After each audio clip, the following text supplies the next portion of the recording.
Díomh guys is fáilte go learn Irish online. Má tátaigéirí an Gaeilge a ólam nó fiosachar de chuid Gaeilge is é seo an áit chun é dhéanamh. Is é an aimime tá ágin an seo ná é dhéanamh níos éasca is níos simplí chun an Gaeilge a ólam.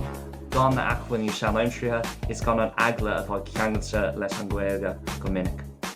Mana bhfuil aon Gaeilge ad is féidir leat ar mun córsa ceannach atá gach rud aige atá wet chun airí compradach i gcóra bunasach. Agus má tá beonaí Gaeilge ad hana féin, tá neart achhainní eile le fáil an seo chun carú leat le chuid Gaeilge. Tá gan ar budcréile Gaeilge Weekly amach gach décéadaoin le legan simplí is an legan níos lífa freisin. Ina cheanta sin tá neart fís an teacht amach agin na gcónaí seo ar Learn Irish Online. Ag brise síos na butún is cutínta agus na topicí is deachras Gaeilge, ionas go mbeidh na faibanna a bhí ad leo imithe.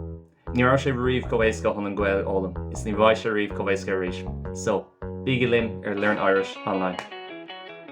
I'm a rebel just for kicks now. I've been feeling it since 1966 now.